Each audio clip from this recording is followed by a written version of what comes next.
কেন্দ্রীয় সম্পূর্ণ অর্থ বাজেট যেদিন পেশ হয়েছে সেদিন ত্রিপুরাতে আসন্ন ত্রিস্তর পঞ্চায়েত নির্বাচনে একটি জাদুকরী ঘটনা ঘটিয়েছে ডবল ইঞ্জিন শাসিত বিজেপি সরকার।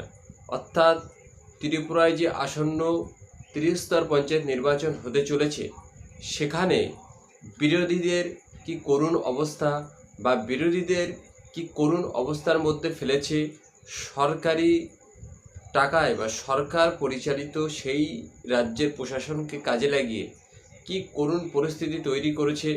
চলুন আমরা একদিকে অর্থ বাজেট নিয়ে সারা দেশ তোলপাড় হচ্ছে, সঙ্গে বাংলাকে বঞ্চনা, বাংলার জন্য কোনো প্যাকেজ না থাকা, এরকম একটি ঘটনার দিনে আসন্ন ত্রিস্তর নির্বাচনে ত্রিপুরাতে কি ঘটনা ঘটেছে সেটা হয়তো অনেকেই ভুলে যাচ্ছেন বা খবর রাখতে পারছেন না বাজেটের চাপে।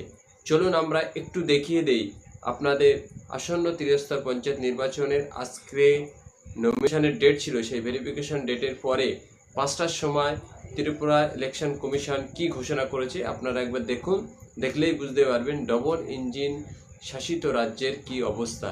বুথ স্তর অর্থাৎ সদস্য নির্বাচনে ত্রিপুরাতে 6370টি পঞ্চায়েত সদস্য নির্বাচন হওয়ার কথা ছিল, সেখানে 71% বুথে বিনা প্রতিদ্বন্দ্বিতায় বিজেপি প্রার্থীরা জিতে গেছে। অর্থাৎ 6370টি আসনের মধ্যে 1819টি কেন্দ্রে নির্বাচন হবে। অতএব 71% বুথে বিনা প্রতিদ্বন্দ্বিতায় বিজেপির প্রার্থীরা জিতে গেছে। চলুন আমরা একটু দেখে নেই পঞ্চায়েত সমিতির কি অবস্থা, কি চমৎকার বা চ্যাম্পিয়ন ভোট হতে চলেছে ত্রিপুরায়, সেটা আপনাদের একটু দেখিয়ে দেই। 423টি পঞ্চায়েত সমিতি আছে ত্রিপুরাতে, সেখানে 96টি পঞ্চায়েত সমিতি কেন্দ্রে ভোট হতে চলেছে। অর্থাৎ এখানেও 55% বুথে বিনা প্রতিদ্বন্দ্বিতায় বিজেপি প্রার্থীরা জিতে গেছে। চলুন আমরা জেলা পরিষদের নির্বাচনটি দেখাই। 116টি জেলা পরিষদ নির্বাচনের মধ্যে 96টি কেন্দ্রে ভোট হবে। অর্থাৎ 17% কেন্দ্র বিনা প্রতিদ্বন্দ্বিতায় বিজেপি প্রার্থীরা জিতে গেছে। এটাই অরিজিনাল বিজেপি শাসিত রাজ্যগুলোর অবস্থা।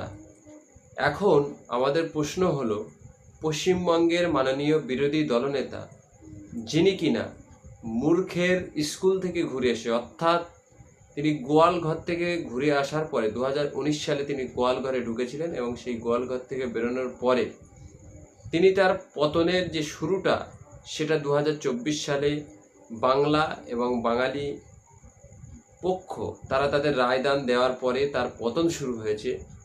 তিনি যদি এ বিষয়ে কিছু বলেন তাহলে অবশ্যই বাংলা এবং বাঙালি সেখান থেকে তার আগামীর চিন্তাভাবনা উপলব্ধি করতে পারবে। ত্রিপুরাতে বহু সংখ্যক বাঙালি থাকে, সেই রকম একটি রাজ্যের পঞ্চায়েত নির্বাচন কেমন হতে চলেছে আপনারা দেখলেন এবং তথ্যগুলো ইনসিটে দেওয়া হলো সেগুলোও আপনারা দেখলেন।